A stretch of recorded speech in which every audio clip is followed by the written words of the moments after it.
Hi అండి. నమస్తే. Welcome back to our channel voice of Lakshmi. Madireddy Sulochana గారు రచించిన బిందుపదం అనే నవలను ధారావాహికంగా వింటున్నాం కదండి. ఇక 4వ భాగాన్ని మొదలు పెట్టబోయే ముందు నవల కనుక మీకు నచ్చినట్లయితే తప్పకుండా లైక్ చేయండి. అలాగే కొత్త వాళ్ళు ఎవరైనా మన ఛానల్ని మొదటిసారిగా చూస్తున్నట్లయితే ఛానల్ని తప్పకుండా సబ్స్క్రైబ్ చేసుకోండి. అలాగే మీ అభిప్రాయాల్ని నాతో పంచుకోవడానికి కామెంట్ సెక్షన్ ఉండనే ఉంది. మంచి కామెంట్ కూడా చేయండి. ఇక నవల మొదలు పెడదామా? కారు ఊరు దాటింది. మాటిమాటికి పార్వతి దీనవదనం గుర్తుకొచ్చింది. పారు, నీకు తల్లి, తండ్రి, అన్న, ఆత్మీయులు ఉన్నారు, నాకెవ్వరూ లేరు అనుకుంది మనసులో. పారు, మీ శ్యామన్న కలిస్తే నా నమస్కారాలు అందచెయ్యి అన్నది ఆఖరు మాటగా. అందరూ విచారంగానే కనిపించారు. రోడ్డు మీద పెద్ద గుంపు ఉంది. గోపమ్మ ఏడుపు వినిపించింది. ఏమైంది? ఏమిటండి? దేవుడు లాంటి మనిషమ్మ శ్యాంబాబు ఎవరో దుర్మార్గులు తలపై గట్టిగా కొట్టి పారిపోయారు. మాటతో పాటు దిగినట్టే కారు దుంకేసింది బిందు. తలపై గాయంతో షట్టంతా రక్తసిక్తమై ఉంది. స్పృహలో లేడు శ్యామ్. గోపమ్మ వడిలో పెట్టుకుని ఏడుస్తుంది. ఒక్క క్షణం కర్తవ్య విమూఢురాలిగా నిలబడి మరుక్షణమే కార్ తలుపు తీసింది. అమ్మగారు, ఏడవడానికి ఇది సమయం కాదు, కారులో పడుకోబెట్టండి, వెంటనే విజయవాడ జనరల్ ఆసుపత్రికి వెళదాం. అప్పుడే చైతన్యం పుంజుకున్నట్టు నలుగురు గబగబా శ్యామ్నెత్తి వెనుక సీట్లో పడుకోబెట్టారు. అమ్మా, నానిని తీసుకుని మీరు ముందు సీట్లో కూర్చోండి, నేను శ్యామ్ గారిని చూసుకుంటాను అన్నది. తను వెనక్కు ఎక్కి అతని తల నెమ్మదిగా తన తొడ మీద పెట్టుకుంది. కారు కదిలింది. నా తండ్రిని కొట్టడానికి ఎవరికి చేతులొచ్చాయో రాగం తీసింది గోపమ్మ. ఉష్, ఏడుపు ఎదురు చూసిందంటారమ్మా, అతనికేం కాదు అన్నది. ఆందోళన పడుతూనే టవల్తో రక్తం మరకలు తుడిచింది. తప్పక బాలాజీ పనే ఇది. అతనికేమైనా అయితే తనకు నిష్కృతి లేదు అనుకుంది. మాటిమాటికి అతని గుండెల దగ్గర, అతని ముక్కు దగ్గర చేయి పట్టి శ్వాస ఆడుతుందో లేదో అని చూసింది. ఆమె మనసు ఎంత వేగంగా పరిగెత్తినా కారు దాని సమయానికే ఆసుపత్రి ముందుకు చేరింది. వాళ్ళు అడ్మిట్ తీసుకుని ప్రమాదం లేదన్నాక ఇద్దరూ నిట్టూర్చారు. నీ రుణం తీర్చుకోలేనిదమ్మా. గోపమ్మ కళ్ళొత్తుకుంది. లేదమ్మా, ఇది నా బాధ్యత. శ్యామ్ గారు నన్ను రక్షించి ఈరోజు దెబ్బతిన్నారు. ఆయన బాగోగులు చూసే బాధ్యత నాకు లేదా? రండి, హోటల్కి వెళ్దాం అంది కారు వైపు నడుస్తూ.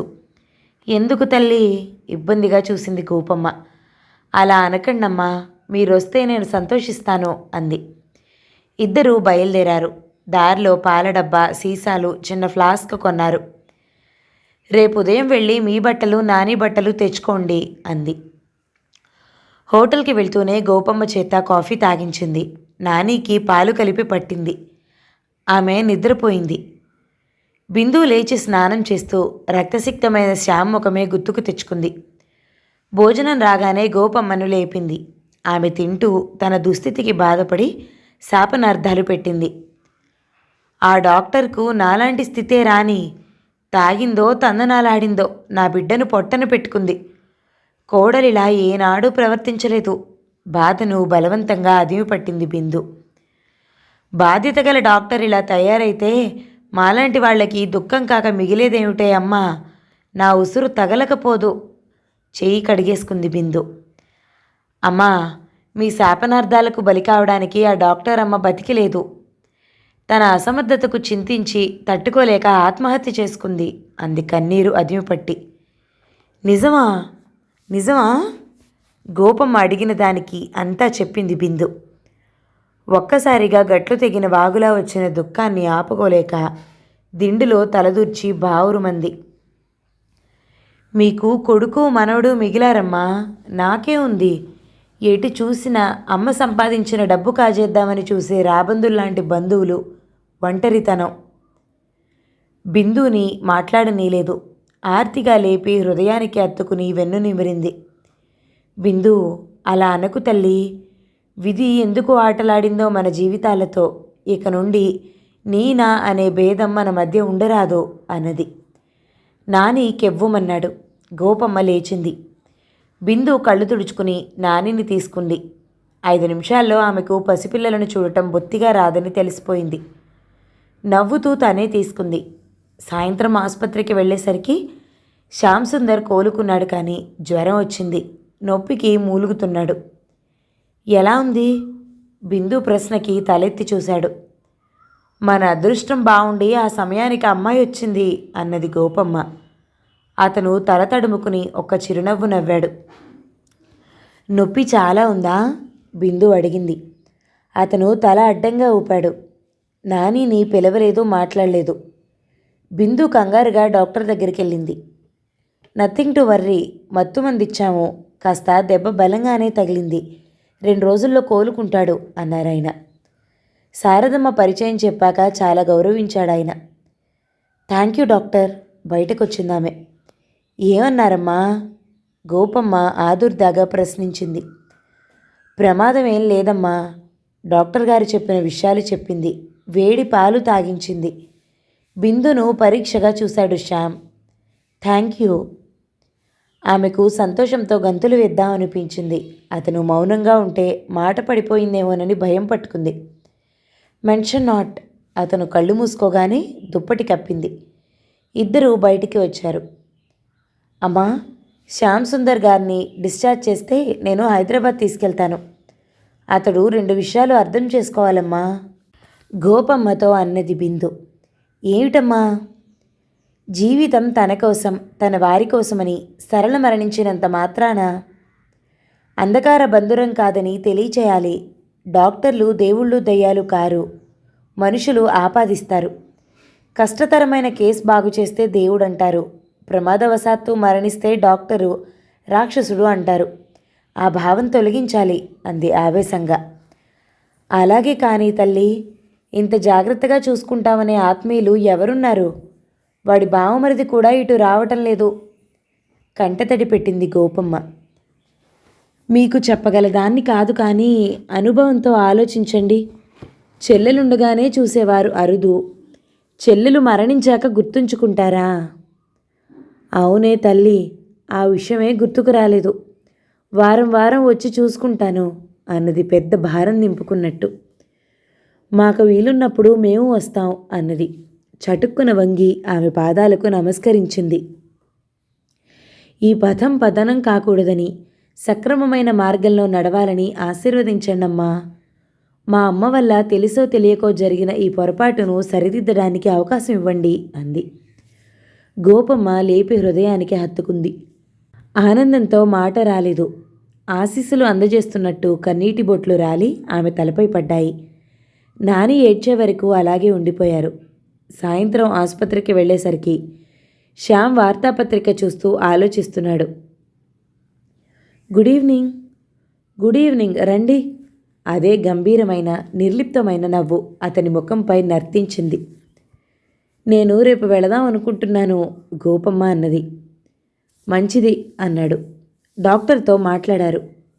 షాక్ నుండి ఇంకా తేరుకోలేదమ్మా, కొంత టైం పడుతుంది అన్నాడు. నేను హైదరాబాద్లో డాక్టర్లకు చూపించేదా డాక్టర్ అన్నది బిందు. తప్పకుండా, ఏదైనా చెప్పాల్సిందుంటే ఫోన్ చేయమ్మా అన్నారు డాక్టర్. మొదట గోపమ్మను, నానిని కంకిపాడిలో వదిలేసొచ్చాడు డ్రైవర్. తర్వాత శ్యామ్ని తీసుకుని హైదరాబాదు ప్రయాణం అయిందామె. శ్యామ్ సుందర్ కిటికీ దగ్గర కూర్చుని ఏదో గుర్తుకు తెచ్చుకోవాలని శతవిధాలా ప్రయత్నం చేస్తున్నాడు. ఎక్కువ ఆలోచిస్తే తలనొప్పి వస్తుంది. బిందు ఏదో మాత్రం మింగిస్తుంది. దానివల్ల మత్తుగా ఉంటుందే తప్ప ఏదీ గుర్తుకు రావటం లేదు. అయోమయంగా ఉంది. లేచారా? కాఫీ తీసుకోండి. ట్రే తెచ్చి అతని ముందున్న స్టూల్పై పెట్టింది బిందు. ఆమె చల్లని చిరునవ్వు చూడగానే ఆలోచించటం మానేశాడు శ్యామ్. సార్థక నామధేయురాలు అనుకున్నాడు. తీసుకోండి. కాఫీ కప్పు చేతికిచ్చింది. మీరు తీసుకోండి అన్నాడు ఒక చేత్తో కప్ అందుకుని మరో చేత్తో కాఫీ ఉంచుతూ. నేను మీకంటే చిన్నదాన్ని, మీరు అండి అని దూరం చేయకండి, పేరుతో పిలవండి, ఆత్మీయులు పిలిచినట్టు ఉంటుంది. ఆత్మీయత అన్నది మీరొక్కరే ఆశించటం అన్యాయం అన్నాడు చిన్నగా నవ్వుతూ. ఓ శ్యామ్, నవ్వేసింది. గుడ్. కాఫీ తీసుకున్నారు. స్నానం చేస్తావా శ్యామ్ అన్నది ట్రే సుబ్బమ్మకు ఇచ్చొచ్చి. లేచాడు. ముందుకు తూలాడు. మీరు నువ్వింకా కోలుకోనే లేదు అని చేయి తీసి తన భుజం మీద వేసుకుని బాత్రూంకు తీసుకువెళ్ళింది. అతను స్నానం చేసి తడిపైనే బట్టలు వేసుకోబోయాడు. ఆగండి. తుండు తీసుకుని తుడిచింది. పౌడర్ అద్ది షర్ట్ ఇచ్చింది. అతను బిందు వంక చూశాడు. ఆ చూపులు కొత్తగా ఉన్నాయి. ఏమిటి? ఏం లేదు, స్నానం కూడా మనిషికింత రిలీఫ్ ఇస్తుందా అని ఆలోచిస్తున్నాను అన్నాడు. ఫ్రెష్గా కనిపిస్తున్నారు. రేపు వెళ్ళి ఆ గడ్డం కూడా గీయించుకురండి అన్నది. హిమ ఆ పిలుపు విని టక్కున ఆగిపోయింది. అదే ఆత్మీయత, అదే ఆప్యాయత, అదే మృదుత్వం. తన తల్లి బ్రతికొచ్చిందా? థ్యాంక్స్ హేమా. ఆ గొంతు శారదమ్మది కాదు, పురుష కంఠం. మొరటుగా బొంగురుగా ఉన్న ఆప్యాయత ఉట్టిపడుతోంది. ఇడు తిరిగిన బిందు కళ్ళ నుండి టప్ టప్ మని 2 కన్నీటి బొట్లు రాలిపడ్డాయి. హిమా, ఏం జరిగింది? కంగారుగా ముందుకు వచ్చి ఆమె చుబుకం పట్టి ఎత్తి కన్నీరు ఎత్తాడు. అమ్మ తప్ప అందరూ బిందు అని పిలుస్తారు.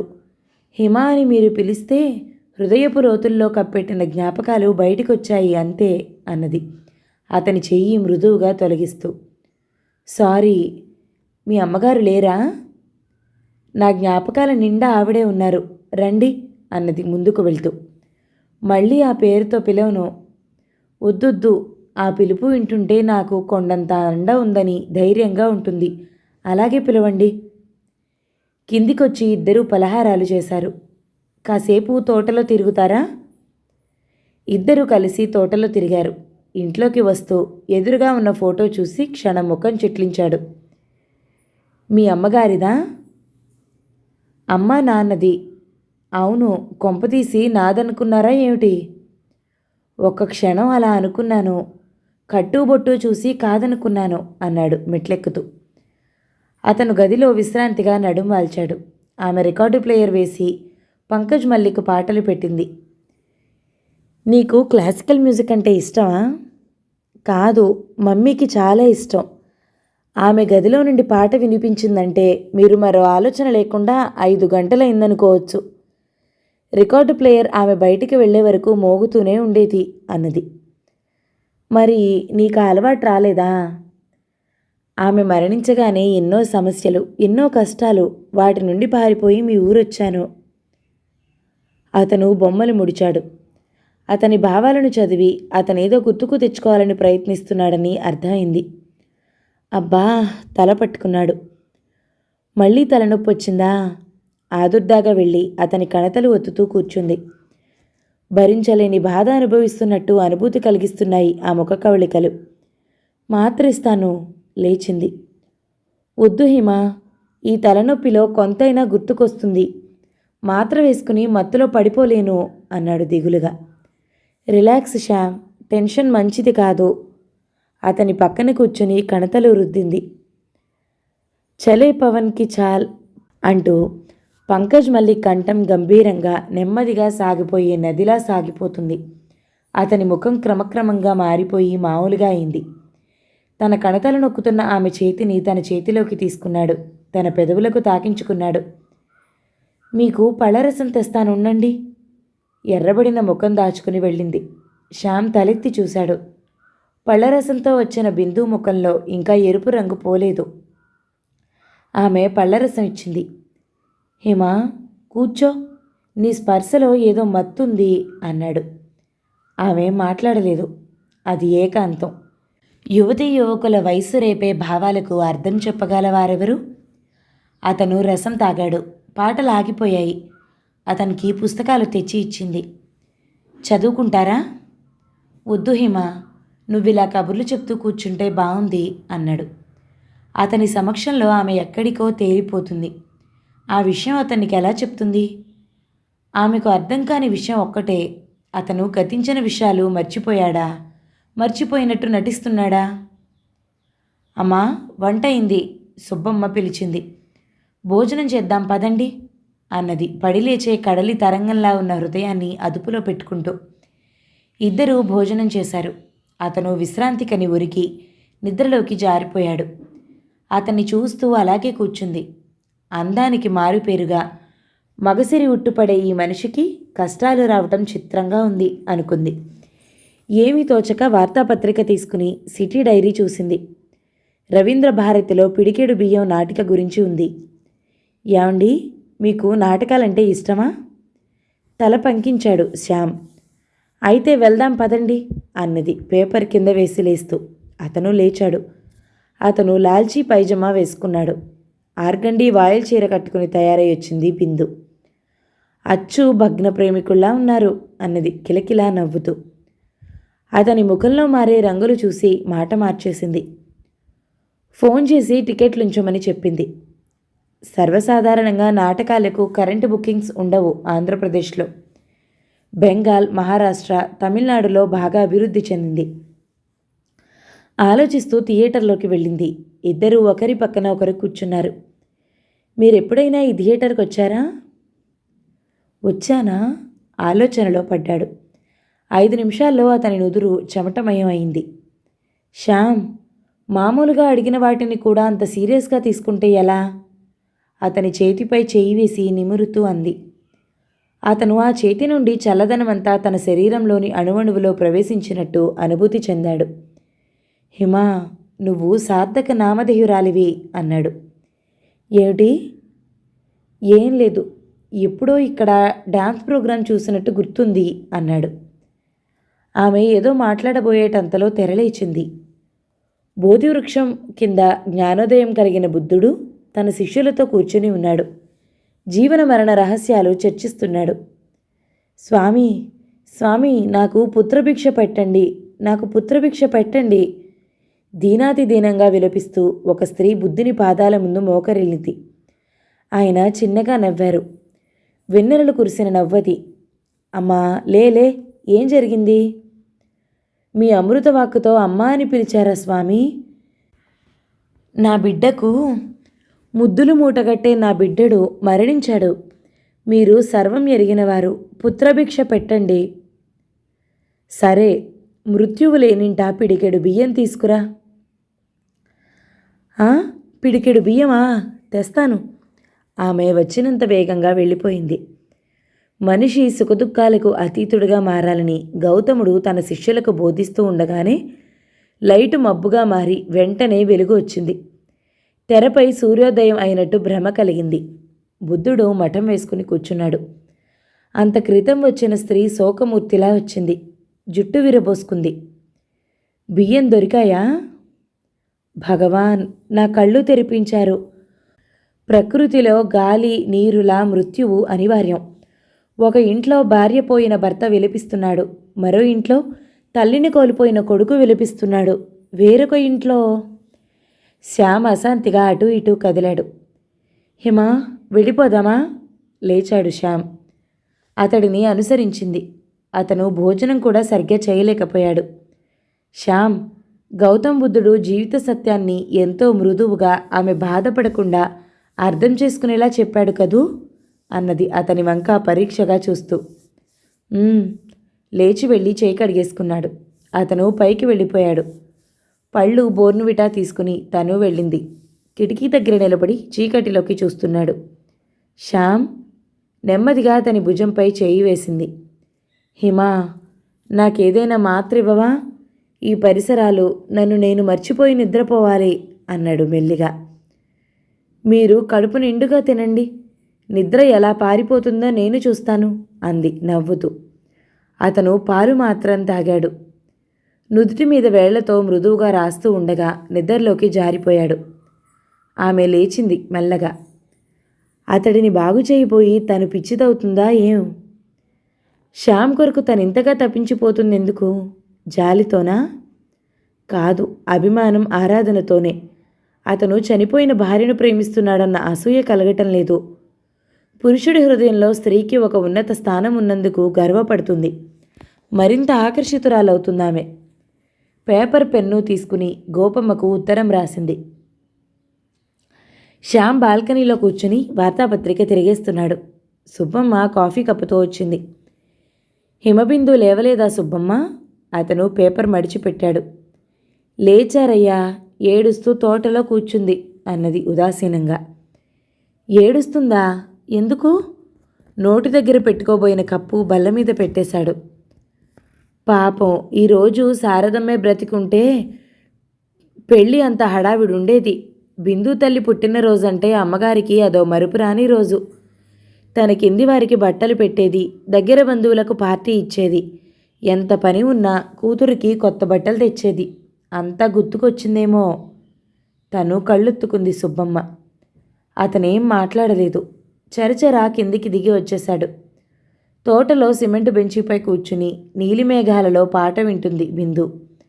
ఆమె కళ్ళ నుండి ధారావాహికంగా ప్రవర్తిస్తోంది కన్నీరు. తనెవరు, ఆమెవరు? తన కోసం ఎంత శ్రమ పడుతుంది? అతని హృదయం ఆర్ద్రమైంది. టేప్ రికార్డర్ మధ్యలో ఆగిపోవటంతో తలెత్తింది హిమబిందు. చిరునవ్వుతో ఆమె కన్నీరొత్తాడు శ్యామ్. నువ్వా శ్యామ్? ఉలిక్కిపడ్డట్లు చూసింది. కాఫీ తీసుకురాలేదేమా అని నీకోసం చూస్తున్నాను. ఓ రండి. టేప్ రికార్డర్ తీసుకుని లేచింది. ఇద్దరూ ఇంట్లోకి వచ్చారు. సుబ్బమ్మ, నేను చెప్పకపోతే ఆ సమయానికి కాఫీ ఇవ్వరా? బిందు అరుపులు విని సుబ్బమ్మ ఏదో చెప్పబోయింది. అతను కళ్ళతోనే మాట్లాడవద్దన్నట్టు సైగ చేశాడు. హిమా, మనిద్దరం కూర్చుని తాగితేనే కాఫీ తాగినట్టుంటుంది అన్నాడు. ఆమె ఒకసారి చూసి కాఫీ కలిపి ఇద్దరికీ తెచ్చింది. హిమా, మనిషికి మానసికంగా దగ్గరగా ఉండే తోడు కావాలి. నేను ఈ నెల రోజులలోనే కోలుకున్నానంటే నీ సహకారమే అంటే నమ్ముతావా అని అడిగాడు. మరో రోజైతే ఏదో ఓ మాట అనేది. ఈరోజు నిర్లిప్తంగా ఉండిపోయింది.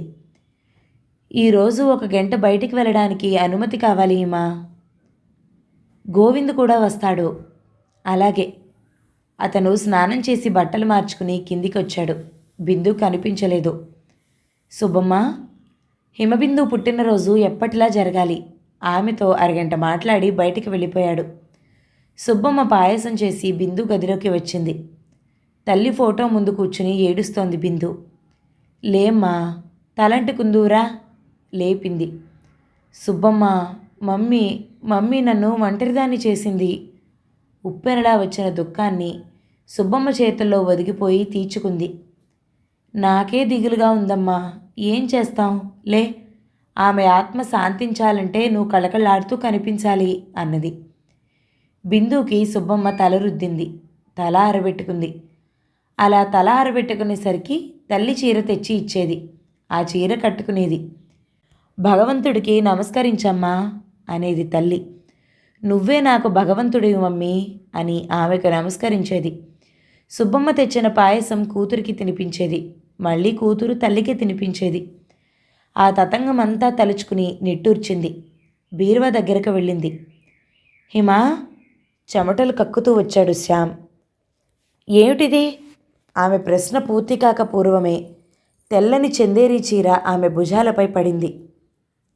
శ్యామ్,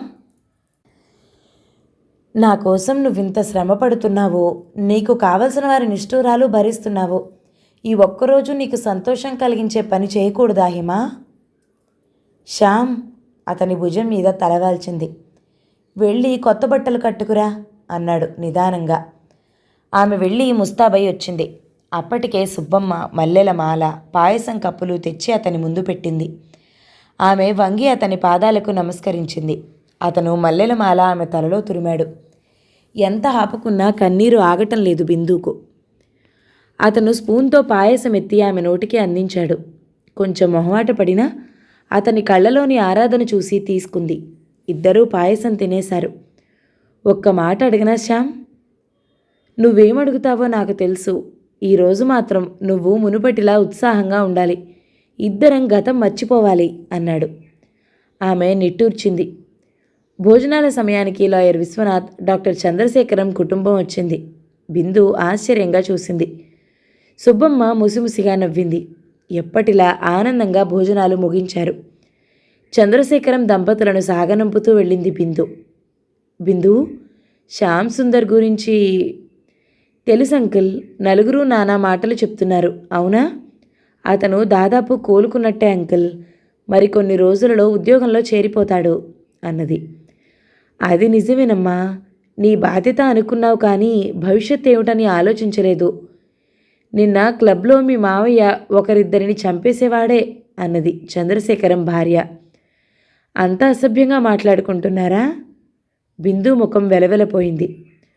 లోకులు కాకులు అన్నారమ్మా అని ఆయన ఓదార్చాడు. శ్యామ్ కూడా ఈ మాటలు విన్నాడు. చరచరా పైకి వెళ్ళిపోయాడు. బాలాజీ కొట్టాడన్న బాధ్యతతోనేనా హిమబిందు తనకు చేరుగా వచ్చే సపర్యలు చేసింది? అతనికి సన్నగా తలపోటు ప్రారంభమైంది. బిందు అలసటగా ఉంది. కింది సోఫాలో కూర్చుంది. బిందు తల్లి, శ్యాంబాబు పనివారందరికీ బట్టలు తెమ్మని డబ్బిచ్చాడమ్మా. సుబ్బమ్మ వచ్చింది. నువ్వు గోవిందు వెళ్ళి తీసుకురండి అన్నదామె. వాళ్ళు వెళ్ళిపోయారు. ఆమెకు శ్యామ్ చర్యలు గుర్తుకొస్తున్నాయి. ప్రతి పనిలో ప్రత్యేకత ఉంది అనుకుంది. బిందు కళ్ళు నులుముకుని చూసింది. కుమార్ నిలబడి ఉన్నాడు. హాయ్ అంకుల్ అన్నది లేచి కూర్చుంటూ. అతను అప్పుడప్పుడు వస్తూ ఉంటాడు. ఏదో వ్యాపారం అంటాడు.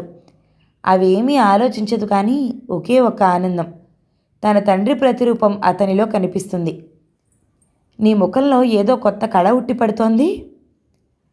కళాకాంతులంటూ ఏమీ లేవంకిల్. ఈరోజు నా పుట్టినరోజు. శ్యామ్ పట్టుబట్టి కొత్త బట్టలిచ్చాడు. ఓ, many returns of the day అని బయటికి పరిగెత్తాడు. అంకుల్! బిందు పిలుపుకు జవాబుగా స్కూటర్ బర్రమని శబ్దం చేసుకుంటూ వెళ్ళిపోయింది. అరగంట తర్వాత కాస్త తేరుకుని మేడపై నిలబడ్డ శ్యామ్కు బిందు నోట్లో కుమార్ స్వీట్ పెట్టడం కనిపించింది. అతను డబ్బా తీసి ఓ వాచ్ బయటికి తీశాడు. ఇది నా గిఫ్ట్ బిందు.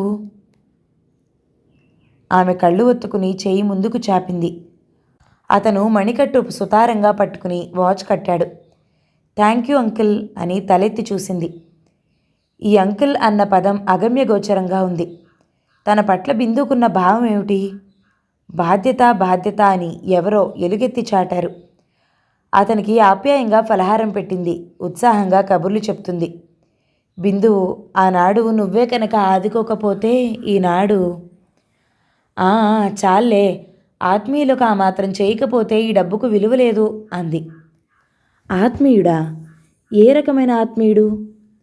కుమార్ పని ఉందని లేచాడు. బిందు వెంట వెళ్ళింది. కుతూహలంగా శ్యామ్ కూడా వెళ్ళాడు. నువ్వు అనుకున్న ప్రమాదం ఏమీ జరగదు. అమ్మకు నమస్తే చెప్పు అంది. ఓహో, నేనిక్కడ ఉండటం ప్రమాదభరితమని అందరూ చెప్తున్నారు. బిందు బాధ్యత అంటుంది. ఆప్యాయత లేని బాధ్యత ఎంత నరకం. రా శ్యామ్, విశ్రాంతి తీసుకో. అక్కడ పీటలా ఉన్న ఆసనం చూపింది. పక్కనే సోఫాలో పడి నిద్రపోయింది. ఆమె మేల్కొని చూస్తే సంధి చీకట్లు అలుముకున్నాయి. సుబ్బమ్మ వీధిలో బీదా బిక్కీకి భోజనం పెడుతుంది. సుబ్బమ్మ, శ్యాంబాబుకు కాఫీ ఇచ్చావా? ఆయన మీరు పడుకోగానే బయటికి వెళ్ళారమ్మా. బిందు బొమ్మలు ముడిపడ్డాయి. ఎక్కడికి వెళ్ళుంటాడు? బయటికి వచ్చింది. కార్ గరాజ్లోనే ఉంది. ఏదైనా మళ్ళీ తేవాలని వెళ్ళాడేమో అనుకుంది. ఆమె ముస్తాబై పనివారికి బట్టలు పంపించింది. సుబ్బమ్మ మిరపకాయలు, చీపురు పుల్లలు కాల్చి దిష్టి తీసింది. ఏమిటి చాదస్తం? మిమ్మల్ని మీరు చూసుకోండమ్మా అంది ముసిముసిగా నవ్వుతూ. తల్లి అహ్మదాబాద్ వెళ్ళినప్పుడు తెచ్చిన మెజెంటా రంగు టెర్లిన్ చీర, అదే రంగు బ్లౌజు, కెంపుల దిద్దులు, కెంపులు పొదికి పతకంతో ఉన్న గొలుసు తనకెంతో అందాన్నిచ్చాయి. మమ్మీ అనుకుంది ఒక్క క్షణం. 6, 7, 8, 9 అయినా రాలేదు శ్యామ్. బిందు హడలిపోయింది. గోవిందును లేపి శ్యామ్ కోసం బయలుదేరింది. పట్టణమంతా ఓసారి తిరిగింది. శ్యామ్ ఎక్కడా కనిపించలేదు. అతని బావగారి ఊళ్ళో ఉన్నాడని తెలుసు, అడ్రస్ తెలీదు. గోవిందు, పొద్దుట శ్యాంబాబు డబ్బు కోసం ఎవరి దగ్గరికి వెళ్ళాడు? ఇంటికి వెళ్ళలేదమ్మా, ఎవరికో ఫోన్ చేశారు. ఆ తర్వాత బిట్స్లో ఉన్న కొట్టుకెళ్ళాం. ఒక అతను అక్కడికే వచ్చి మాట్లాడారు. ఆమె కారు వెనక్కి తిప్పింది. తనుండే వీధిలో కొత్తగా వెలిసిన బార్లో చూసి రమ్మని తను కారులోనే కూర్చుంది. ఆమె ఊహే నిజమైంది. మూతలు పడుతున్న కళ్ళతో తూలుతూ గోవిందు వెంట వచ్చేశాడు శ్యామ్. మంచం మీద పడుకోబెట్టాడు గోవిందు. అసహాయంగా చూసింది హిమబిందు. తను చేసిన ప్రయత్నం అంతా బూడిదలో పోసిన పన్నీరైంది. మంచినీళ్ళు అన్నాడు. అతని కళ్ళు అరమోడ్పులయ్యాయి. ఈ లోకంలో లేనట్టు ఎటో చూస్తున్నాడు. ఆమె వెళ్ళి చల్లటి నీళ్లు తెచ్చింది. భోజనం చేయరా చిన్నమ్మా? కడుపు నిండిపోయిందిలే సుబ్బమ్మ, చికాకుగా జవాబిచ్చింది. పుట్టినరోజు పూట ఇదేం కర్మమో, ఆమె విసుక్కుంది. లేవండి, మంచినీళ్ళు. అతడిని లేపి గ్లాస్ ఇచ్చింది. గ్లాస్తో పాటు చెయ్యి తీసుకున్నాడు. మరు నిమిషంలో అతని కౌగిట్లో ఉక్కిరిబిక్కిరి అయింది. వదలండి ప్లీజ్. అతని నోరు ఆమె నోటిని మూసింది. ఆమె ప్రతిఘటించలేక, అంగీకరించలేక కొన్ని నిమిషాలు సుషుప్తావస్థలో ఉండిపోయింది. అతని పెదవులు ఆమె పెదవులను వదిలి ఎక్కడెక్కడో మధురిమలను వెతుక్కుంటున్నాయి. ఆ క్షణంలో అతను మైకంలో ఉన్నాడన్న సంగతి మర్చిపోయింది. తీయటి అనుభవాలకు తల వంచింది హిమబిందు. సరూ, అతను భావదీప్తిలో పక్కకు వాలినప్పుడు స్పృహలోకి వచ్చినట్టయి లేవబోయింది. అతని 2 చేతులు ఆమె చుట్టూ పడ్డాయి. అతని బంధంలో ఏదో అనుబంధం ఉన్నట్టు శాంతిగా, తృప్తిగా, శరీరమంతా తేలికగా అనిపించింది. అలాగే నిద్రపోయింది. పక్కింట్లో పాలవాడి అరుపులకు మేల్కొని మందమైన కాంతిలో తనను తాను చూసుకుని సిగ్గుపడిపోయింది బిందు. తనేం చేసింది? ఆమె ప్రశాంతంగా నిద్రపోయే శ్యామ్ను చూసింది. అతని చేయి తీసి లేచింది. పడకగది తలుపు వేసిలేదు. గతుక్కుమంది. రాత్రి జరిగిందంతా గుర్తుగా వచ్చింది. సిగ్గుపడిపోయింది. బాత్రూంలోకి వచ్చి బ్రష్ తీసుకుంది. పచ్చని బుగ్గపై పంటిఘాట్లు. మై గాడ్, అనుభవజ్ఞురాలైన సుబ్బమ్మకు ముఖం ఎలా చూపను? బ్రష్ చేసుకుని వచ్చి తన గదిలో పడుకుంది. ఆమెకు రాత్రి జరిగిన అనుభవం వికృతంగా ఊహించలేకపోయింది. బుగ్గు తడుముకుని చిన్నగా నవ్వుకుంది. శ్యామ్ ముఖం చూడాలంటే దిగులు, బిడియంగా ఉంది. అయినా చూడక తప్పదు. తను వెళ్ళకపోతే పలహారం కూడా చేయడు శ్యామ్. తయారయ్యి మళ్ళీ అద్దంలో చూసుకుంది. పరీక్షగా చూస్తే తప్ప కనిపించలేదు ఘాటు. బయటికి వచ్చి అతనికిచ్చిన గదిలోకి వెళ్ళింది. గది ఖాళీగా ఉంది. కిందికొచ్చింది. అక్కడా లేడు. సుబ్బమ్మ, శ్యాంబాబేడే? కాఫీ తాగి బయటికెళ్లారమ్మా అంది. తలపై పిడుగు పడ్డట్టయింది. రాత్రి అతను ఏ స్థితిలో ఇల్లు చేరాడు? ఆమెకు కోపం, ఆవేశం వచ్చేశాయి. ఆ కన్నతల్లికి అనవసరంగా ఆశలు కల్పించింది. అశాంతిగా ఫలహారం చేయక అతని కోసం చూస్తూ కూర్చుంది. 11 గంటలకు పోస్ట్ వచ్చింది. గోపమ్మ ఉత్తరం రాసింది. దాని నిండా బిందుని అభినందిస్తూనే రాసింది. ఇక్కడ జరిగిన విషయం వింటే అభినందిస్తావా అమ్మా అనుకుంది తల పట్టుకుని.